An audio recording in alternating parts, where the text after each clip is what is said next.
আসসালামু আলাইকুম এভরিওয়ান, সবাইকে রাসায়নিক পরিবর্তন marathon quick short MCQ and basic class part 1 এ স্বাগতম।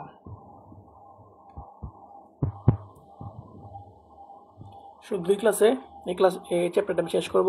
রাসায়নিক পরিবর্তন পার্ট 1 এ আমি কেপিকেসি পড়াই দিব। পার্ট 2 তে থাকবে মেবি বাফার, পিএইচ আর লাসাতে নীতি।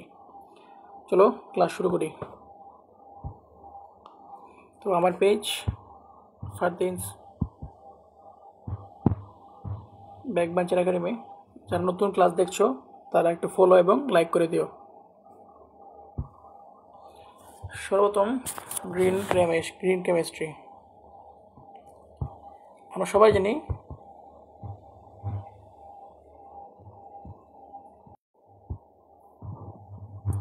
জানি গ্রিন কেমিস্ট্রির মূলনীতি হচ্ছে 12টা।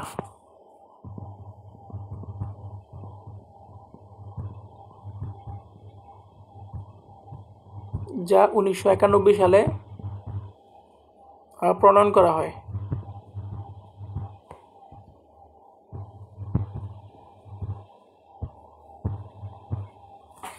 বারোটা মূলনীতি, শুধু নামগুলোই তোমাদের মনে রাখতে হবে। 12টা মূলনীতির নাম শুধু মনে রাখতে হবে, আর কিছু মনে রাখতে হবে না। এই 12টা মূলনীতির মধ্যে 1, 2, 3, 4, 5, 6 এই 6টা মূলনীতি ভালোভাবে মনে রাখলেই হয়ে যাবে। এই 6টা মূলনীতি কি? 1 নম্বর হচ্ছে বর্জ্য পদার্থ রোধকরণ, 2 নম্বরে সর্বোত্তম অ্যাটম ইকোনমি, 3 নম্বরে নিরাপদ কেমিক্যাল পরিকল্পনা, 4 নম্বরে নিরাপদ দ্রাবক ব্যবহার, 5 নম্বরে প্রভাবক প্রয়োগ এবং 6 নম্বরে নবায়নযোগ্য কাঁচামাল ব্যবহার।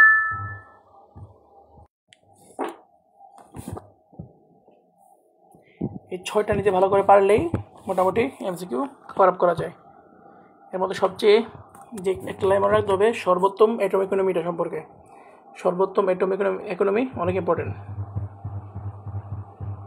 বাকিগুলো চলবে।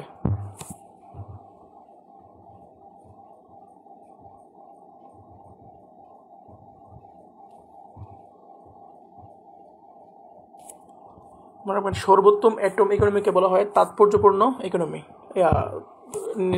তাৎপর্যপূর্ণ নীতি।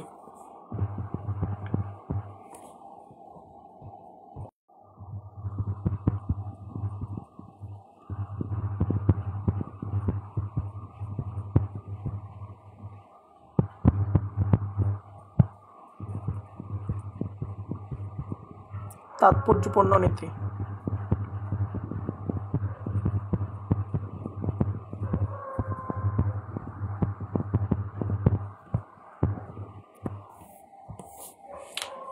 গ্রিন কেমিস্ট্রির উদ্দেশ্য রয়েছে, এটা হলো উৎপাদের পরিমাণ বৃদ্ধি করা এবং বর্জ্য পদার্থ রোধ করা।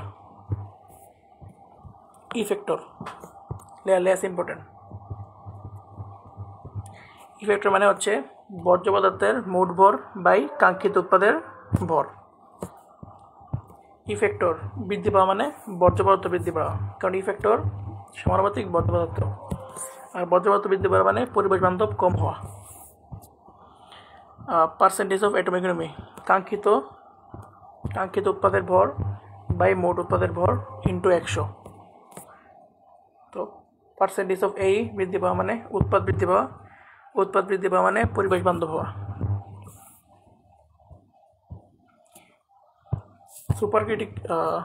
সুপারক্রিটিক্যাল কার্বন ডাইঅক্সাইড হচ্ছে গ্রিন দাবক, আর কঠিন কার্বন ডাইঅক্সাইড গ্রিন দাবক নয়। ইম্পর্টেন্ট। CFC, HCFC. সিএফসির পুনরূপ হচ্ছে ক্লোরোফ্লোরোকার্বন, আর এইচসিএফসির পুনরূপ হাইড্রোক্লোরোফ্লোরোকার্বন। সিএফসির বাণিজ্যিক নাম ফ্রিয়ন, এবং এটি ওজোন স্তর ক্ষয় করে, কিন্তু এইচসিএফসি ওজোন স্তর ক্ষয় করে না। গ্রিন কেমিস্ট্রি রচনা হয়েছিল 1991 সালে। গ্রিন কেমিস্ট্রির অধিক তাৎপর্যপূর্ণ নীতি কোনটি? সর্বোত্তম অ্যাটম ইকোনমি, পার্সেন্টেজ অফ এই।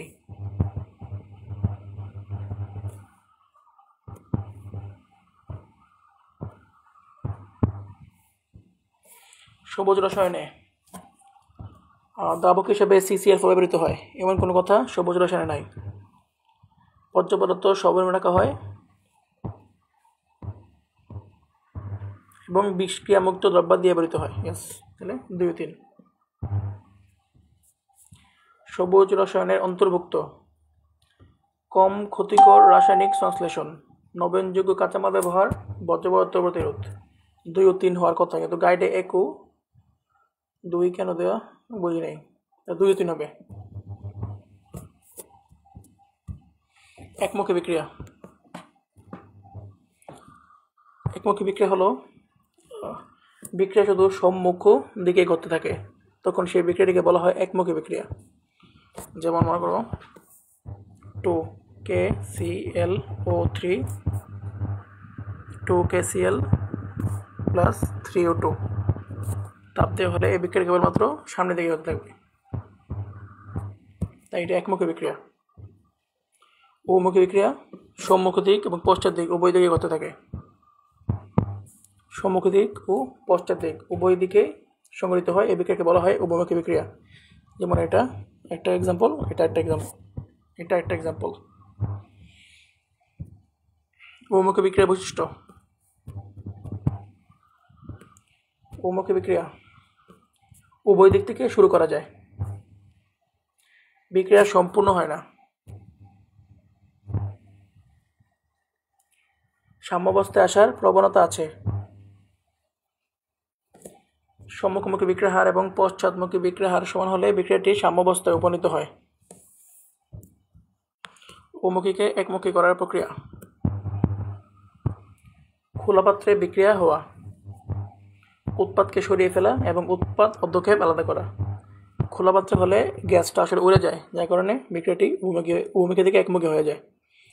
আর উৎপাদ সরালে তো আর মানে এরকমভাবে যাবে, উৎপাদ সরালে মানে উৎপাদে আর বিক্রি হবে না, যার ফলে এটি আর সামনের দিকে অগ্রসর হতে পারবে না।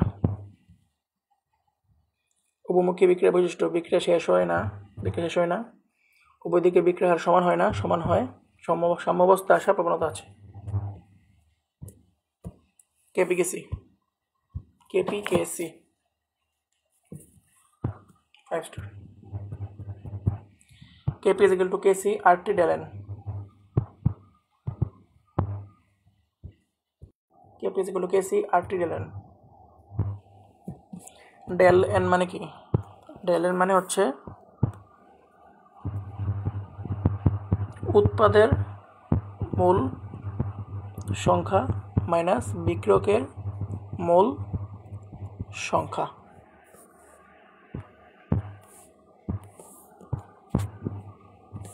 তো del N শূন্য হলে Kp is equal to Kc, কারণ কি del N শূন্য হলে Kp is equal to Kc RT শূন্য, অর্থাৎ Kp is equal to Kc।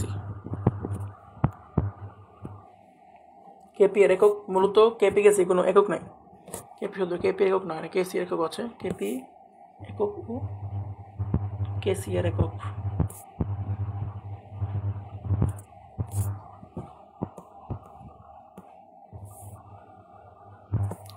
Kp একক হচ্ছে ATM to the power del N এবং Kc এর একক mole per litre to the power del N।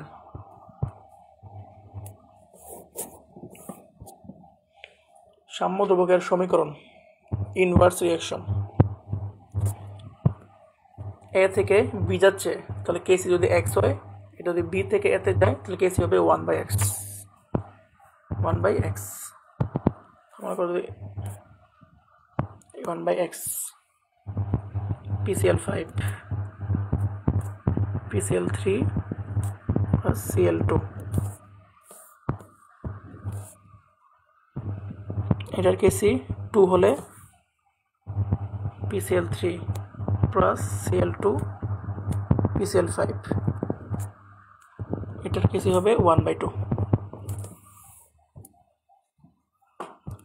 এ থেকে বি এর Kcx Na Nb এর Kc হবে Kcx two the power n।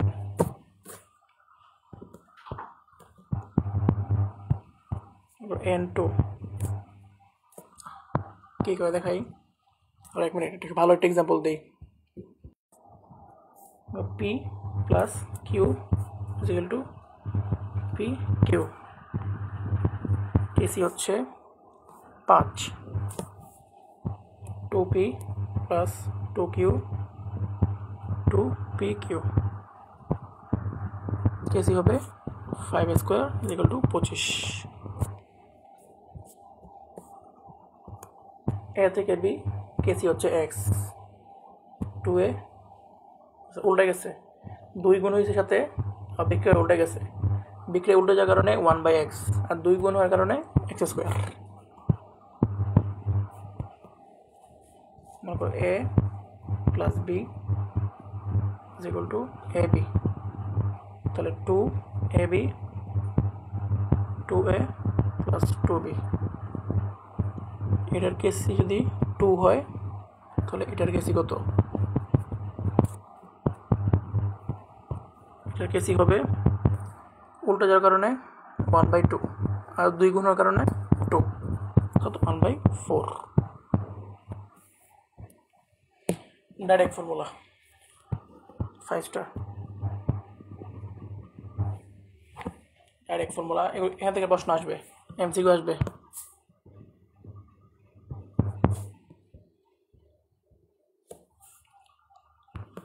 PCl5 থেকে PCl3 প্লাস Cl তৈরি হয়। PCl5 ভেঙে PCl3 প্লাস Cl2, কেপি হবে alpha square P 1 minus alpha square.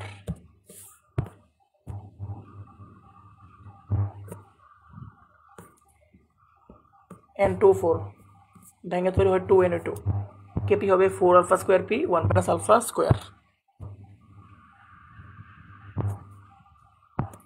H2 plus I2 2HI, KP হবে 4 alpha square 1 minus alpha whole square, আর 2HI H2 plus I2 উল্টে গেলে KP হবে alpha square 4 into 1 minus alpha, একটু বলেছে alpha whole square হবে।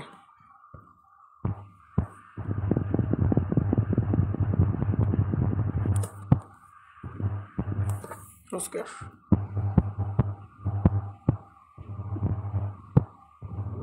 মুখস্থ।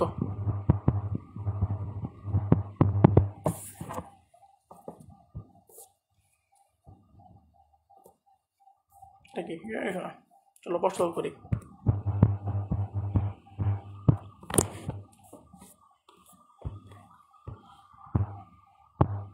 35 AB2 plus half B2 = AB3, KP এবং কেসির মধ্যে সম্পর্ক কি? কেপি = কেসি আর টি ডেলেন। ডেলেন কত? 1 মাইনাস 1 প্লাস 1/2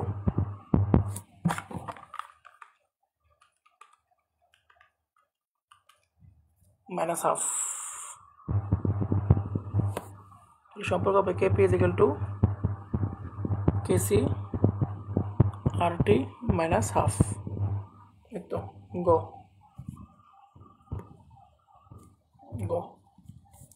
36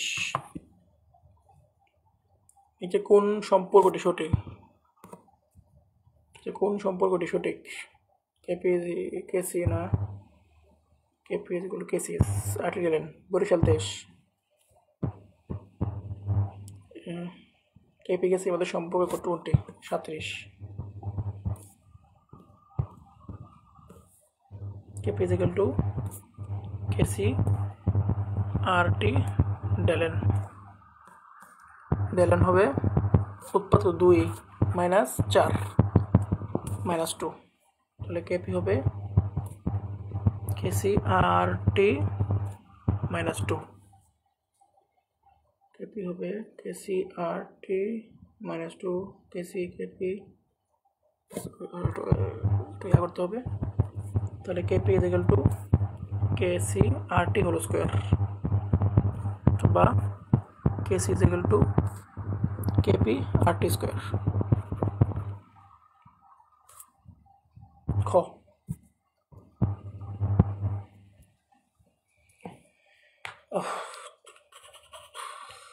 25 ডিগ্রি সেন্টিগ্রেড তাপমাত্রায় 1.5 ATM চাপে সাম্যাবস্থায় 15.6% PCl5 বিয়োজিত হয়। PCl5 এবং Cl2 এর আংশিক চাপাত ক্রমে এত এবং এত। কেপির মান কত? Direct formula. ফর্মুলা কেপ কি alpha square P 1 minus alpha whole square.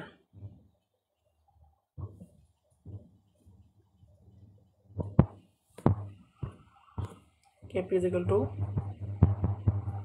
alpha square p 1 minus alpha square.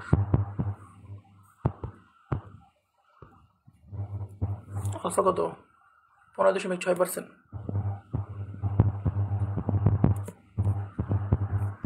P আসে 1.5 ATM 1 minus 15.6% হোল স্কোয়ার। এটা ক্যালকুলেটর বসে দিলে যে মান আসবে সেটাই আনসার।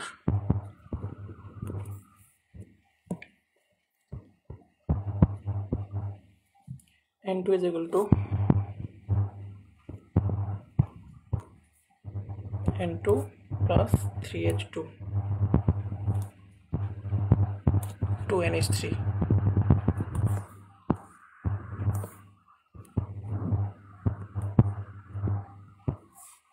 এটা K1 এখন কি হয়েছে half N2 plus 3/2H2 equal to NH3।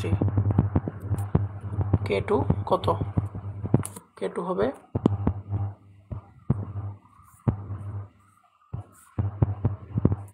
Half গুণ হয়েছে তো K2 হবে K1 হাফ আর K1 হাফ মানে কি রুট ওভার K1 তাহলে K2 root over K1। Molar ঘনমাত্রায় প্রকাশিত সাম্য ধ্রুবক কোনটি? মোলার ঘনমাত্রা Kc 45 ডিগ্রি সেন্টিগ্রেড তাপমাত্রায় 35% HI বিয়োজিত হলে Kp এর মান কত? 450 degree sorry direct formula 2HI H2 plus I2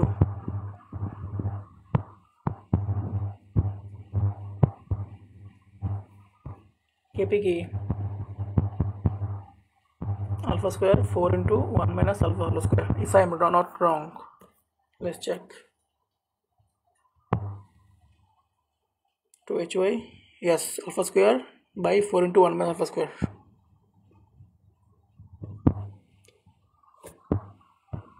চলো এক মান বসে দেখি কত আসে आंसर। আলফা মানে 35% 4 into 1 minus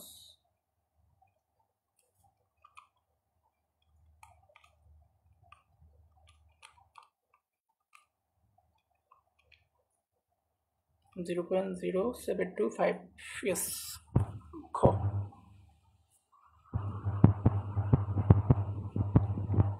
five.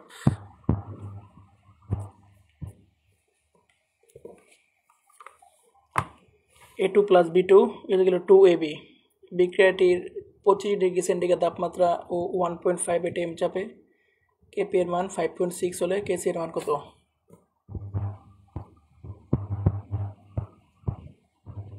Kp is equal to Kc RT del N। Kc হচ্ছে Kp কত? Kp হচ্ছে 5.6 আর হচ্ছে 0.0821।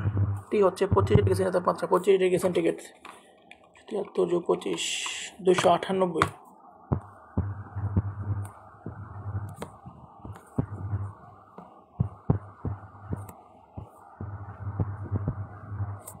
ডেলেন 2 মাইনাস 2 ও 0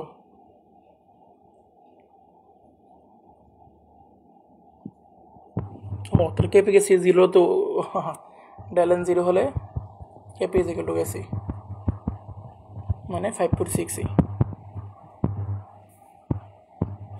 আগে ডেলেন চেক করে নিও 2AB plus A2 plus B2 is equal to del H positive তারপরে বিক্রিয়ার জন্য কোটি সঠিক Kp is equal to Kc RT del N মানে 2 minus 2 0 তাহলে Kp is equal to Kc।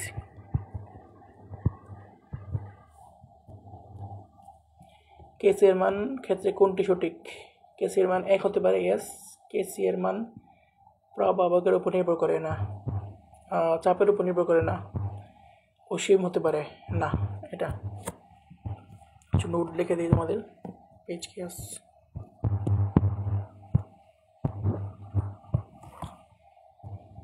KP ও কেসি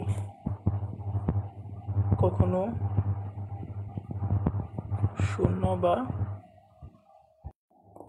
শূন্য বা অসীম হয় না।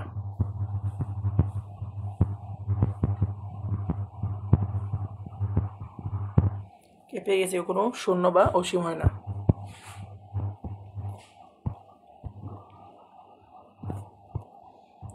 কেপি ও KC only depends on temperature.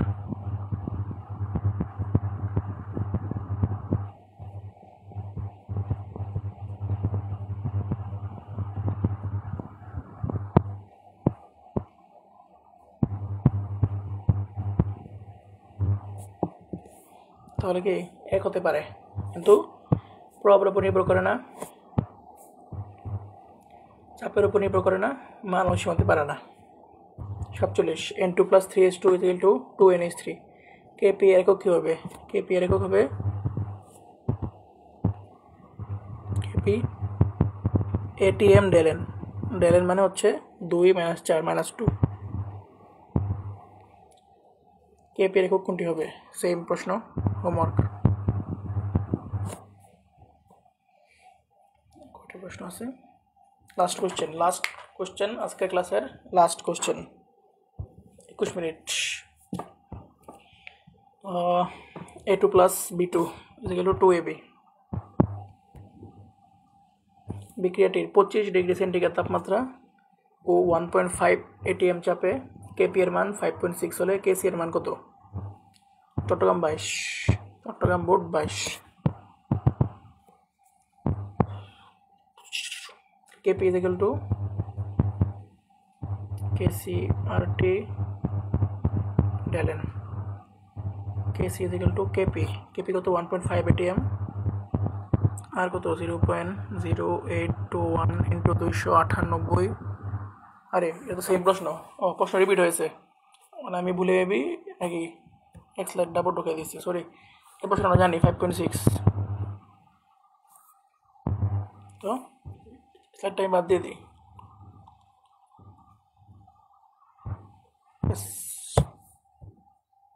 So thank you so much, thanks. So আজকের ক্লাস এখানেই শেষ, পার্ট 1 ডান। পার্ট 2তে আমি কী পড়াবো? পার্ট 2তে পড়াবো অলমক্ষার বাফার দ্রবণ আর লাসা তেলের নীতি।